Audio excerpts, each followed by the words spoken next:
Hello बच्चों, तो आज के इस लेक्चर में हम सीखेंगे कि कैसे हम बहुत आसानी से किसी भी एटम में इलेक्ट्रॉन, प्रोटॉन और न्यूट्रॉन की गणना कर सकते हैं। इनको कैलकुलेट करना बहुत आसान होता है। सबसे पहले ये बात समझिए कि कोई भी एटम जो होता है वो तीन मेजर पार्टिकल से मिलकर बना होता है और वो होता है प्रोटॉन, इलेक्ट्रॉन और न्यूट्रॉन। और बहुत आसानी से मात्र तीन बेसिक फॉर्मूले का यूज करके आप किसी भी एटम में इन प्रोटॉन, इलेक्ट्रॉन और न्यूट्रॉनों की संख्या बहुत आसानी से कैलकुलेट कर सकते हैं। और वो तीन फॉर्मूले क्या हैं? अगर आपको कोई भी एटम दिया हुआ है तो सबसे पहला काम आपको उसमें नंबर ऑफ प्रोटॉन कैलकुलेट करना है। और उसके लिए फर्स्ट फॉर्मूला, मैं बोला हूं तीन बेसिक फॉर्मूले। फर्स्ट वाला फॉर्मूला है for the calculation of proton. तो प्रोटॉन कैसे कैलकुलेट करेंगे वो फर्स्ट फॉर्मूला मैं आपको बता रहा हूं। जो नंबर ऑफ प्रोटॉन होते हैं, नंबर ऑफ प्रोटॉन किसी भी एटम के लिए वो इक्वल होता है किसके? एटॉमिक नंबर के। जो भी एटम के लिए हमें निकालना है नंबर ऑफ प्रोटॉन, वो किसके इक्वल होगा? एटॉमिक नंबर के। जो भी एटम दिया रहेगा उसके एटॉमिक नंबर के, ठीक है। या फिर नंबर ऑफ प्रोटॉन किसके इक्वल होगा? नंबर ऑफ इलेक्ट्रॉन के। कब वो बताऊंगा, ध्यान से सुनते रहिए। नंबर ऑफ इलेक्ट्रॉन के पर कब? only if the atom is neutral. Number of proton तभी नंबर ऑफ इलेक्ट्रॉन के इक्वल होगा जब वो एटम जो दिया गया है वो एटम न्यूट्रल हो। न्यूट्रल तभी नंबर ऑफ प्रोटॉन और नंबर ऑफ इलेक्ट्रॉन इक्वल होंगे। फॉर एग्जांपल, जैसे मैं क्या लिया, मैं सोडियम कोई भी ले लेता हूं, कोई भी एटम ले लेता हूं। मान लो चलो कोई कम एटॉमिक नंबर या कम प्रोटॉन वाला मैं एक एग्जांपल ले लेता हूं समझाने के लिए। मान लो मैंने क्या ले लिया? नाइट्रोजन। इसका कितना होता है एटॉमिक नंबर? 7, ठीक है। तो यहां देखने से यह पता चल रहा है कि नंबर ऑफ प्रोटॉन किसके इक्वल होगा? एटॉमिक नंबर के। एटॉमिक नंबर ये है इसका 7, तो नंबर ऑफ प्रोटॉन हो गया, number of proton is equal to 7, ठीक है। चलो, इसको तो मैं समझा दिया, नंबर ऑफ प्रोटॉन किसके इक्वल होता है? Atomic number. इसको कैसे समझाऊं? तो इसको समझाने के लिए क्या करना है? नंबर ऑफ इलेक्ट्रॉन के इक्वल कब होगा? जब वो एटम क्या हो? न्यूट्रल। तो न्यूट्रल दिख रहा है यहां पे, देखो कोई भी यहां पे नाइट्रोजन के ऊपर में कोई भी चार्ज नहीं है, तो हमको क्या कंसीडर करना है इसको? न्यूट्रल।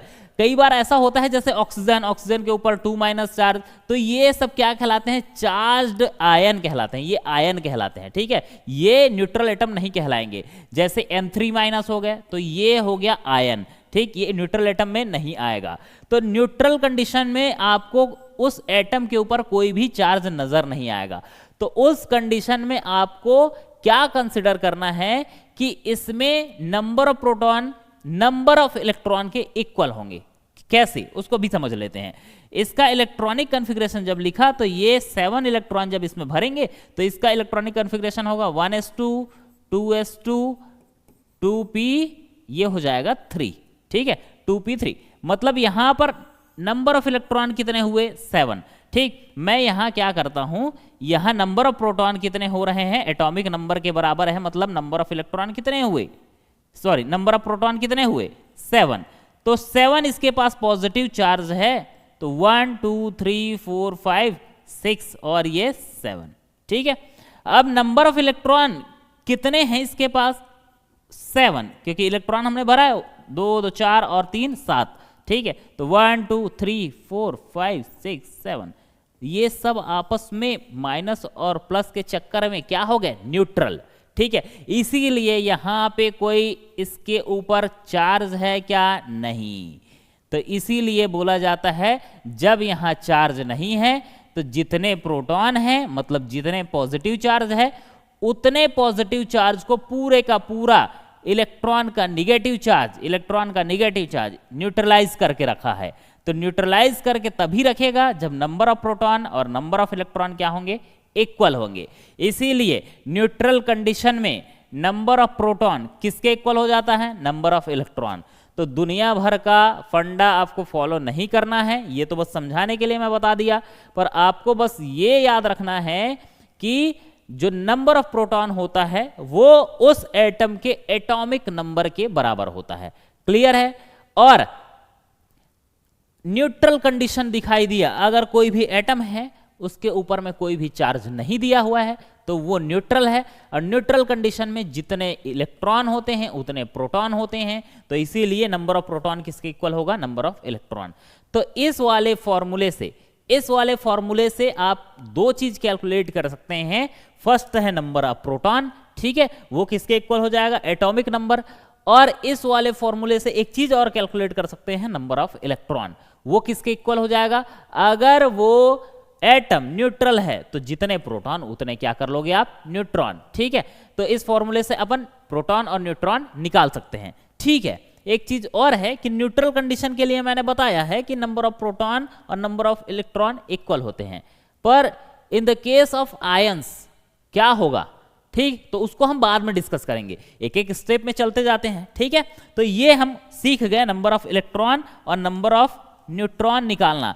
किस कंडीशन में? सॉरी, नंबर ऑफ इलेक्ट्रॉन और नंबर ऑफ प्रोटॉन निकालना किस कंडीशन में? जब एटम न्यूट्रल हो। सेकंड फॉर्मूला होता है न्यूट्रॉन को निकालने के लिए। जब प्रोटॉन निकाल लिए, इलेक्ट्रॉन निकाल लिए, तो अब बचा क्या है? न्यूट्रॉन। तो न्यूट्रॉन निकालने के लिए हम एक दूसरे वाले फॉर्मूले का यूज करते हैं। डायरेक्ट न्यूट्रॉन नहीं निकाल रहा हूं मैं, देखना क्या फॉर्मूला यूज कर रहा हूं। एक फॉर्मूला होता है मास नंबर का, मास नंबर। और मास नंबर किसके इक्वल होता है? मास नंबर इक्वल होता है number of proton plus number of neutron. तो जब आप किसी एटम के लिए उसमें कितने प्रोटॉन हैं और उसमें कितने न्यूट्रॉन हैं, दोनों को टोटल करोगे तो वो निकल जाता है मास नंबर। ठीक है, तो यहां से मैं आपको डायरेक्ट नहीं बताया हूं कि न्यूट्रॉन कैसे निकालते हैं, पर यहां से निकाल सकते हो। देखो यहां क्या है? Number of neutron. तो नंबर ऑफ न्यूट्रॉन, इसको इधर पक्षांतर कर दो, जिसको हम ट्रांसफर बोलते हैं, इसको इधर ट्रांसफर कर दो, तो क्या निकल जाएगा? Number of neutron. तो थर्ड फॉर्मूला हमारे पास क्या आएगा? Number of neutron, number of neutron. हाँ, इधर ला दिए तो क्या हो गया? ये बन गया मास नंबर। इधर ये आया तो ये प्लस है तो माइनस बन जाएगा, माइनस नंबर ऑफ प्रोटॉन। ठीक है, तो ये जो फंडा है, सारा फंडा जो है वो न्यूट्रल एटम में इलेक्ट्रॉन, प्रोटॉन और न्यूट्रॉन निकालने के लिए है। आयन के लिए मैं आगे बताऊंगा। ठीक है, तो ये तीन फॉर्मूला है और तीन फॉर्मूला याद कर लो तो न्यूट्रल एटम में कितने प्रोटॉन, कितने न्यूट्रॉन और कितने इलेक्ट्रॉन आसानी से निकाल सकते हो। ठीक है, फर्स्ट है नंबर ऑफ प्रोटॉन किसके बराबर होगा? एटॉमिक नंबर के। और अगर न्यूट्रल एटम है तो न्यूट्रल एटम के लिए number of proton, number of electron बराबर होंगे। ठीक है, दूसरा फॉर्मूला है मास नंबर का। मास नंबर क्या होता है? नंबर ऑफ प्रोटॉन और नंबर ऑफ न्यूट्रॉन दोनों को जब टोटल कर दोगे तो मास नंबर निकल जाएगा। ठीक है, और इस फॉर्मूले का यूज करके हम नंबर ऑफ न्यूट्रॉन निकाल सकते हैं। नंबर ऑफ न्यूट्रॉन कैसे निकलेगा? नंबर ऑफ न्यूट्रॉन निकालना है तो इसको इस साइड पक्षांतर कर दो, ट्रांसफर कर दो, ये प्लस का माइनस बन जाएगा, तो हो जाएगा mass number minus number of proton. ठीक है, तो ये दो हम बेसिक फॉर्मूला है, ये मेन वाला। ठीक है, मेन वाला, खतरनाक वाला, ये दो ठो फॉर्मूला, ये फर्स्ट और ये सेकंड। तो इनकी हेल्प से आप अभी के लिए न्यूट्रल एटम के लिए, ठीक है, number of proton, number of electron, number of neutron बहुत आसानी से निकाल पाएंगे। एक आध एग्जांपल करके देखते हैं, यहीं पे कर देता हूं नीचे में। ठीक है, जैसे फॉर एग्जांपल नाइट्रोजन का ही ले लेते हैं, अभी जस्ट एग्जांपल किए थे। तो नाइट्रोजन का एटॉमिक नंबर है 7। ठीक है, नाइट्रोजन का एटॉमिक नंबर 7। ठीक, इसमें मुझे क्या क्या निकालना है? फर्स्ट निकालना है नंबर ऑफ प्रोटॉन। तो सबसे पहला स्टेप ही होता है आप नंबर ऑफ प्रोटॉन निकालो। ठीक है, कोई भी एटम दिया हुआ है, सबसे पहला स्टेप आप उसमें नंबर ऑफ प्रोटॉन निकालो। तो नंबर ऑफ प्रोटॉन निकाल लेते हैं। Number of proton equal to क्या होता है? नंबर ऑफ प्रोटॉन किसके बराबर होगा? एटॉमिक नंबर के। Atomic number. ठीक है। तो नंबर ऑफ प्रोटॉन कितने हैं भैया, एटॉमिक नंबर है हमारा 7, तो नंबर ऑफ प्रोटॉन कितने हो गए 7, ठीक है। तो इस वाले हमारे नाइट्रोजन के एटम में नंबर ऑफ प्रोटॉन, ये पी फॉर प्रोटॉन, ठीक है, पी लिख रहा हूं, नंबर ऑफ प्रोटॉन कितने होंगे 7। सेकंड क्या करना है, सेकंड नंबर ऑफ इलेक्ट्रॉन। तो भाई इन the case of neutral atom क्या होता है, ये देखो नाइट्रोजन के ऊपर कोई भी चार्ज नहीं है, it means it is neutral. तो in the case of neutral atom number of proton is equal to number of electron. तो यहां पे लिख भी दे रहा हूं मैं ना, इन the case of neutral atom क्या होता है, नंबर ऑफ इलेक्ट्रॉन जो होता है, इलेक्ट्रॉन वो होता है नंबर ऑफ प्रोटॉन के इक्वल, नंबर ऑफ प्रोटॉन के इक्वल। तो नंबर ऑफ इलेक्ट्रॉन क्या हो जाएगा, नंबर ऑफ इलेक्ट्रॉन, इलेक्ट्रॉन का ई लिख रहा हूं, ठीक है। इलेक्ट्रॉन किसके बराबर हो, प्रोटॉन के बराबर, तो प्रोटॉन कितने हैं 7, तो इलेक्ट्रॉन भी कितने हो जाएंगे 7, ठीक है। अब थर्ड वाला कैलकुलेट करना है, नंबर ऑफ इलेक्ट्रॉन, ये third, sorry number of neutron आपको कैलकुलेट करना है। तो नंबर ऑफ न्यूट्रॉन कैसे कैलकुलेट करेंगे, नंबर ऑफ न्यूट्रॉन कैसे कैलकुलेट करेंगे भैया, फॉर्मूला तो है तुम्हारे पास, ठीक, क्या है, mass number minus number of proton. तो लिख लो mass number minus number of proton, number of proton. देखो बार बार फॉर्मूला मैं लिखूंगा नहीं, ये आप अभी लिख दे रहा हूं, इसके बाद हम डायरेक्ट कैलकुलेशन करेंगे। एक बार फॉर्मूला ऊपर में मैं लिख दूंगा, ठीक है, उसके बाद हम डायरेक्ट वैल्यू रख के कैलकुलेट कर लेंगे फटाफट, जिस भी एटम के लिए निकालना है, ठीक है। तो नंबर ऑफ न्यूट्रॉन हो गया मास number minus number of proton, ठीक। तो मास नंबर ऑफ न्यूट्रॉन को मैं n से डिनोट कर रहा हूं, ठीक है, number of neutron. Mass number कितना होता है भैया, नाइट्रोजन का होता है 14, नाइट्रोजन का कितना होता है 14, तो मास नंबर हो गया 14 माइनस नंबर ऑफ प्रोटॉन आप भी कैलकुलेट कर चुके हैं अपन यहां 7, तो ये हो जाएगा 7। नंबर ऑफ न्यूट्रॉन क्या निकल जाएगा भैया, भारी बड़ा कैलकुलेशन हो गया है, कैलकुलेटर से करो, 14 माइनस 7 कितना आएगा 7। तो देखो बहुत आसानी से हम ये फॉर्मूला छोड़ो, ये दो फॉर्मूला यूज करके अपन क्या क्या निकाल सकते हैं, number of proton, number of neutron, number of electron, ठीक। ये देख कितना कितना है, नंबर ऑफ प्रोटॉन आया नाइट्रोजन एटम के लिए 7, नंबर ऑफ इलेक्ट्रॉन आया 7 और नंबर ऑफ प्रोटॉन आया 7। तो इस तरीके से आप किसी भी एटम के लिए, अभी के लिए मैं बताएं न्यूट्रल एटम के लिए, ठीक है, किसी भी न्यूट्रल एटम के लिए इन दो फॉर्मूले का यूज करके आप उनमें number of proton, number of electron, number of neutron निकाल सकते हैं। चलिए आगे और बहुत सारे एग्जाम्पल कर लेते हैं, तो फटाफट आप इसका स्क्रीनशॉट लीजिए, फिर आगे बढ़ते हैं। चलिए बच्चों, तो फटाफट हम बहुत सारे अलग अलग एटम्स के लिए number of proton, number of electron और नंबर ऑफ न्यूट्रॉन कैलकुलेट कर लेते हैं। ये फॉर्मूला मैं शॉर्टकट में फिर से एक बार लिख दिया हूं, अब मैं बार बार फॉर्मूला नहीं लिखूंगा, अब हम सीधा वैल्यूज को पुट करते जाएंगे और number of proton, number of electron और नंबर ऑफ न्यूट्रॉन आसानी से कैलकुलेट करते जाएंगे, ठीक है। तो क्या करते हैं, पहला फर्स्ट मैं एग्जांपल ले लेता हूं, नाइट्रोजन लिया था तो उसके बाजू में आने वाले पड़ोसी का ले लेता हूं, ऑक्सीजन। इसका क्या होता है, इसका जो एटॉमिक नंबर होता है वो होता है 8 और जो मास नंबर होता है वो होता है 16, ठीक है। तो अब इसको कैलकुलेट करते हैं, इसमें क्या क्या कैलकुलेट करेंगे, नंबर ऑफ प्रोटॉन। तो सबसे पहला मैं क्या बोला हूं आपको, सबसे फर्स्ट आपको कैलकुलेट करना है नंबर ऑफ प्रोटॉन। तो number of proton P, number of proton, चलो कैलकुलेट कर लेते हैं, नंबर ऑफ प्रोटॉन बताओ भाई, नंबर ऑफ प्रोटॉन किसके इक्वल है, एटॉमिक नंबर के। एटॉमिक नंबर कितना है 8, तो नंबर ऑफ प्रोटॉन कितने हो गए 8। डायरेक्ट वैल्यू लिख रहा हूं मैं, बार बार कितने बार फॉर्मूला लिख के टाइम पास करेंगे, अपन को निकालने आना चाहिए, ठीक है। तो एग्जाम में पूछेगा, आप ऐसे फॉर्मूले लिख के अपना टाइम वेस्ट थोड़ी करोगे, फॉर्मूला आपको याद करना है, डायरेक्ट वैल्यू को रखो और जितने नंबर ऑफ प्रोटॉन आए उसको लिख दो। नंबर ऑफ प्रोटॉन बताओ, नंबर ऑफ प्रोटॉन किसके इक्वल है, एटॉमिक नंबर के। एटॉमिक नंबर कितना है 8, तो नंबर ऑफ प्रोटॉन कितने हो गए 8। अब क्या करना है, दूसरा कैलकुलेट करना है नंबर ऑफ इलेक्ट्रॉन। तो नंबर ऑफ इलेक्ट्रॉन्स, ठीक है। तो नंबर ऑफ इलेक्ट्रॉन, ये पहले देखो कि क्या ये एटम न्यूट्रल है, बिल्कुल है, यहां ऊपर में कोई चार्ज नहीं दिया है। तो in the case of neutral atom number of electron is equal to number of proton. तो नंबर ऑफ प्रोटॉन कितने हैं 8, तो नंबर ऑफ इलेक्ट्रॉन भी कितने हो जाएंगे न्यूट्रल स्टेट में 8, ठीक है। और थर्ड आपको निकालना है नंबर ऑफ न्यूट्रॉन। तो नंबर ऑफ न्यूट्रॉन बताइए भैया क्या होगा। मास number minus number of proton, mass number कितना दिया हुआ है 16 माइनस नंबर ऑफ प्रोटॉन कितना निकाले हो 8, तो ये आ जाएगा आपका 16 माइनस 8 तो 8। तो यहां पे number of proton, number of electron और नंबर ऑफ न्यूट्रॉन तीनों ही कितना है 8। ठीक है, सेकंड एग्जांपल मान लो मैं ले लिया, चलो कोई भी ले लेते हैं और अपने मन से कुछ भी ले लो भैया, सिलिकॉन ले लेते हैं। तो इसका होता है 14 और कितना होता है 30। ठीक है, 14 इसका एटॉमिक नंबर और 30 इसका मास नंबर। ठीक है, तो इसमें number of proton, number of electron और नंबर ऑफ न्यूट्रॉन कैलकुलेट करते हैं। First we have to calculate number of what proton, तो नंबर ऑफ प्रोटॉन, तो ये हो जाएगा किसके नंबर ऑफ प्रोटॉन किसके इक्वल है एटॉमिक नंबर। एटॉमिक नंबर कितना है 14, तो number of proton will be 14। ठीक है, सेकंड नंबर ऑफ इलेक्ट्रॉन,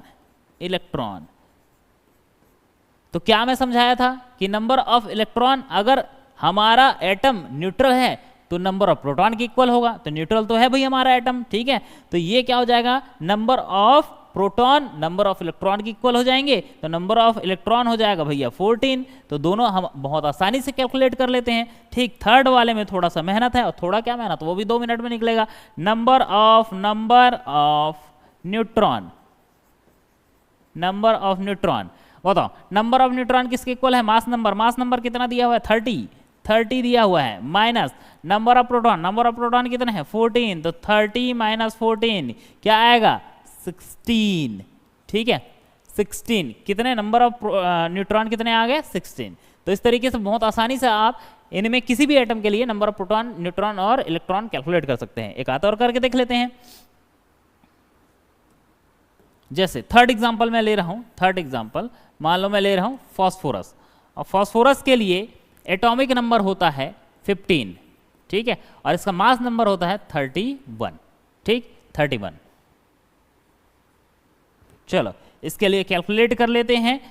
सबसे पहले हमको क्या करना है नंबर ऑफ प्रोटॉन निकालना है, तो नंबर ऑफ प्रोटॉन किस इक्वल होता है एटॉमिक नंबर है 15, तो नंबर ऑफ प्रोटॉन हो जाएंगे 15। ठीक है, अब क्या कैलकुलेट करेंगे सेकंड में हमें कैलकुलेट करना है नंबर ऑफ इलेक्ट्रॉन, तो नंबर ऑफ इलेक्ट्रॉन ये हो जाएगा न्यूट्रल कंडीशन में नंबर ऑफ प्रोटॉन के बराबर। तो नंबर ऑफ प्रोटॉन कितने हैं 15, तो number of electron neutral state के लिए कितना हो जाएगा 15। ठीक है, तीसरा क्या निकालना है नंबर ऑफ न्यूट्रॉन, तो नंबर ऑफ न्यूट्रॉन ये होता है mass number minus number of proton. Mass number कितना है 31, मास नंबर हो गया 31 माइनस नंबर ऑफ प्रोटॉन हो गया 15, तो इसका जो घटाओगे तो वैल्यू आता है ये आता है 16। तो हमारे फास्फोरस के न्यूट्रल एटम में नंबर ऑफ प्रोटॉन हो गया 15, नंबर ऑफ इलेक्ट्रॉन हो गया 15 और नंबर ऑफ न्यूट्रॉन हो गया 16। और एग्जांपल देख लेते हैं। नेक्स्ट है, मान लो आपको बोला गया सल्फर में क्या निकालो number of proton, number of electron, number of neutron. तो सल्फर का एटॉमिक नंबर होता है 16 और मास नंबर होता है 32। ठीक है, इसमें आपको निकालना है पहला नंबर ऑफ प्रोटॉन, तो नंबर ऑफ प्रोटॉन होगा एटॉमिक नंबर के इक्वल, एटॉमिक नंबर है 16, तो नंबर ऑफ प्रोटॉन हो जाएंगे 16। ठीक है, सेकंड है number of electron, number of electron neutral state है तो ये नंबर ऑफ प्रोटॉन के बराबर होगा। नंबर ऑफ प्रोटॉन है 16, तो न्यूट्रल कंडीशन में नंबर ऑफ इलेक्ट्रॉन हो जाएंगे 16। ठीक है, थर्ड है आपको नंबर ऑफ न्यूट्रॉन निकालना है, नंबर ऑफ न्यूट्रॉन। तो भैया नंबर ऑफ न्यूट्रॉन कैसे निकलता है mass number minus number of proton. Mass number कितना दिया हुआ है 32 माइनस नंबर ऑफ प्रोटॉन कितना दिया हुआ है 16, तो ये इसको जब माइनस करोगे तो ये वैल्यू देता है 16। तो हमारे सल्फर के न्यूट्रल एटम में क्या होंगे 16 प्रोटॉन, 16 इलेक्ट्रॉन और 16 न्यूट्रॉन। तो फटाफट इसका स्क्रीनशॉट लीजिए, फिर आगे और बहुत सारे एग्जांपल हमें करना है। चलिए तो फिर सिलसिला जारी रखते हैं और अब निकाल लेते हैं number of proton, number of neutron, number of electron किसके लिए सोडियम, कैल्शियम, पोटेशियम और ब्रोमीन के लिए, ठीक है। तो सोडियम का जब हम निकालेंगे तो इसका एटॉमिक नंबर होता है 11 और मास नंबर होता है 23, ठीक है। सबसे पहला काम आप क्या निकालेंगे, number of proton, number of proton किसके इक्वल होगा, एटॉमिक नंबर के। तो एटॉमिक नंबर है 11, तो नंबर ऑफ प्रोटॉन हो जाएंगे 11, ठीक है। दूसरा क्या होगा, नंबर ऑफ इलेक्ट्रॉन, तो number of electron neutral condition में नंबर ऑफ प्रोटॉन के बराबर होगा। तो नंबर ऑफ प्रोटॉन कितने हैं, 11, तो नंबर ऑफ इलेक्ट्रॉन भी हो गए 11, ठीक है। थर्ड क्या देखेंगे, number of neutron, mass number minus proton, mass number है 23 और नंबर ऑफ प्रोटॉन कितने हैं ये निकाल के रखे हो, नंबर ऑफ प्रोटॉन कितने हुए 11, ठीक। तो अब ये आ जाएगा नंबर ऑफ न्यूट्रॉन कितने हो गए 12, ठीक। कैल्शियम के लिए, कैल्शियम का एटॉमिक नंबर होता है 20 और मास नंबर होता है 40। कैलकुलेट कर लेते हैं, पहले कैलकुलेट करना है नंबर ऑफ प्रोटॉन, तो नंबर ऑफ प्रोटॉन ये हो जाएगा एटॉमिक नंबर के बराबर, तो एटॉमिक नंबर है 20, तो नंबर ऑफ प्रोटॉन हो जाएंगे 20, ठीक है। सेकंड नंबर ऑफ इलेक्ट्रॉन, ठीक। Number of electron neutral condition में नंबर ऑफ प्रोटॉन के बराबर होगा, तो न्यूट्रल है तो नंबर ऑफ प्रोटॉन है 20, तो नंबर ऑफ इलेक्ट्रॉन भी हो जाएंगे 20। Third number of neutron, number of neutron is equal to mass number minus number of proton, mass number है 40 माइनस एटॉमिक नंबर या फिर नंबर ऑफ प्रोटॉन कितने हैं, नंबर ऑफ प्रोटॉन कितने हैं 20, तो अब ये हो गया भैया 20। तो यहां देखोगे कैल्शियम में number of proton, number of electron और नंबर ऑफ न्यूट्रॉन तीनों ही कितने हैं 20, ठीक। चलो पोटेशियम के लिए कैलकुलेट कर लेते हैं, इसका एटॉमिक नंबर होता है 19 और मास नंबर होता है 39, ठीक। पहले कैलकुलेट करेंगे नंबर ऑफ प्रोटॉन, तो number of proton atomic number के बराबर होता है, तो ये हो जाएगा 19। दूसरा number of electron, so number of proton and number of electron will be equal in the case of neutral atom, so what will be the number of electron 19, क्योंकि न्यूट्रल है तो number of proton number of electron same होंगे। Third number of neutron, number of neutron क्या हो जाएगा, number of neutron हो जाएगा mass number minus number of proton, mass number कितना है 39 माइनस नंबर ऑफ प्रोटॉन कितना निकाल चुके हैं 19, टोटल कितना आया 20, तो नंबर ऑफ न्यूट्रॉन इसके पास कितने होंगे 20, ठीक है। चलो ब्रोमीन का होता है एटॉमिक नंबर होता है 35 और मास नंबर होता है 80, ठीक है। ठीक है भैया, पहले निकाल लेते हैं नंबर ऑफ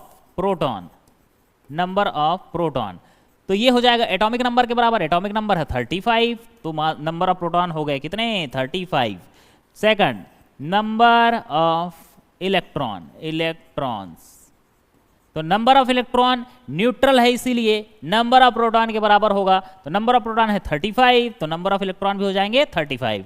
थर्ड है नंबर ऑफ न्यूट्रॉन, फॉर्मूला देखो भाई, formula mass number minus number of proton, mass number कितना है 80 माइनस एटॉमिक नंबर जो क्या है नंबर ऑफ प्रोटॉन कितने हैं 35, तो ये कितना आ गया 45। तो हमारे ब्रोमीन के पास कितने हैं number of proton 35, number of electron 35 और नंबर ऑफ न्यूट्रॉन 45 मतलब 45। इस तरीके से हमने बहुत आसानी से इनका भी न्यूट्रॉन प्रोटॉन इलेक्ट्रॉन कैलकुलेट कर लिया। अब एक आध और एग्जांपल कर लेते हैं, फटाफट इसका स्क्रीनशॉट आप ले लीजिए। तो चलो भाई साहब ज़्यादा जुल्म नहीं करते हैं, ये चार्ट और निकाल लेते हैं, उसके बाद मैं समझ रहा हूँ कि आप आसानी से इन फॉर्मूले का यूज़ करके किसी भी एटम में, न्यूट्रल एटम में इलेक्ट्रॉन प्रोटॉन और न्यूट्रॉन आसानी से निकाल पाएंगे। ठीक है, चलो चार्ट और बना लेते हैं, उसके बाद अपन नेक्स्ट वाले लेक्चर में पढ़ेंगे कैसे हम किसी आयन में नंबर ऑफ प्रोटॉन और नंबर ऑफ इलेक्ट्रॉन और नंबर ऑफ न्यूट्रॉन कैलकुलेट कर सकते हैं। ठीक है, तो चलो चले जाते हैं भैया क्लोरीन की ओर। तो क्लोरीन का एटॉमिक नंबर है 17। तो हमने सीखा है भैया न्यूट्रल स्टेट में न्यूट्रल का नंबर ऑफ प्रोटॉन किसके इक्वल होगा एटॉमिक नंबर के, तो नंबर ऑफ प्रोटॉन ये एटॉमिक नंबर के इक्वल हो जाएगा तो 17। ठीक है, सेकंड है नंबर ऑफ इलेक्ट्रॉन, तो न्यूट्रल कंडीशन में नंबर ऑफ प्रोटॉन किससे इक्वल होगा, नंबर ऑफ इलेक्ट्रॉन के, तो ये भी हो जाएगा 17। ठीक है, थर्ड है number of what, number of neutron. Number of neutron कैसे निकालते हैं, मास number minus number of proton. Mass number कितना है 35 माइनस नंबर ऑफ प्रोटॉन कितने निकाले हो 17, तो कितना आ जाएगा, ये आ जाएगा 18। तो क्लोरीन के पास 17 प्रोटॉन 17 इलेक्ट्रॉन और 18 न्यूट्रॉन होते हैं। ठीक है, अब आर्गन की बात करते हैं, तो पहले निकालेंगे नंबर ऑफ प्रोटॉन, तो नंबर ऑफ प्रोटॉन हो जाएगा एटॉमिक नंबर के बराबर, ये हो जाएगा 18। दूसरा नंबर ऑफ इलेक्ट्रॉन, क्योंकि हमारा एटम जो है, आर्गन जो है वो न्यूट्रल है, इसीलिए न्यूट्रल कंडीशन में number of proton number of electron equal होंगे, तो ये भी हो जाएगा 18। ठीक है, थर्ड नंबर ऑफ न्यूट्रॉन, तो नंबर ऑफ न्यूट्रॉन कैसे निकालते हैं, मास number minus number of proton. Mass number कितना है 40 माइनस नंबर ऑफ प्रोटॉन कितने निकाले हैं 18, तो ये हो जाएगा 22। ठीक है, अब चलो कुछ तूफानी करते हैं, कोई बड़ा सा आइटम ले लेते हैं। ठीक, कौन सा बड़ा आइटम, लेड, एटॉमिक नंबर है 82 और मास नंबर है 208। ठीक है, तो पहले निकालेंगे number of proton. Number of proton होगा एटॉमिक नंबर के बराबर, तो ये हो जाएगा 82। सेकंड नंबर ऑफ इलेक्ट्रॉन, तो नंबर ऑफ इलेक्ट्रॉन्स कितने हो जाएंगे भैया, नंबर ऑफ इलेक्ट्रॉन्स होंगे न्यूट्रल एटम के कंडीशन में 82, मतलब नंबर ऑफ प्रोटॉन के बराबर। थर्ड है number of neutron, number of neutron ये किसके इक्वल होगा भाई, मास number minus number of proton. Mass number कितना है 208 माइनस नंबर ऑफ प्रोटॉन कितने हैं 82, तो इनको आप जोड़ोगे घटाओगे, जोड़ोगे क्या घटाओगे ही, तो घटाओगे तो कितना आएगा 126। तो नंबर ऑफ न्यूट्रॉन हमारे लेड के पास कितने होंगे 126। ठीक है, चलो लास्ट वाला कर लेते हैं, यूरेनियम का number of proton. Number of proton इसके पास होंगे एटॉमिक नंबर के बराबर, तो ये हो जाएगा 92। सेकंड है number of electron, number of electrons, number of electrons कितने होंगे, देखो number of electron neutral atom के कंडीशन में नंबर ऑफ प्रोटॉन के बराबर होगा, तो ये हो गया भैया 92। ठीक, third number of neutron, number of neutron कितने हो जाएंगे, mass number 235 minus number of proton 92, तो इसको जब आप घटाओगे तो ये आ जाएगा 143। तो यूरेनियम के पास 92 इलेक्ट्रॉन 92 प्रोटॉन और 143 न्यूट्रॉन होंगे। तो इस तरीके से आई होप कि आप इन फॉर्मूले का यूज करके बहुत आसानी से किसी भी न्यूट्रल एटम में कितने नंबर ऑफ प्रोटॉन, कितने नंबर ऑफ इलेक्ट्रॉन, कितने नंबर ऑफ न्यूट्रॉन होते हैं बहुत आसानी से निकाल सकते हैं। ठीक है, चलिए अब नेक्स्ट लेक्चर में हम क्या सीखेंगे कि ये तो न्यूट्रल एटम के लिए था, हम कैसे किसी चार्ज्ड आयन, मतलब जो निगेटिवली चार्ज्ड आयन होते हैं या फिर पॉजिटिवली चार्ज्ड आयन होते हैं, उनमें कितने नंबर ऑफ प्रोटॉन, इलेक्ट्रॉन और न्यूट्रॉन होंगे, उनको हम कैसे कैलकुलेट कर सकते हैं, वो हम नेक्स्ट लेक्चर में सीखेंगे। ठीक है, तो तब तक के लिए जय हिंद।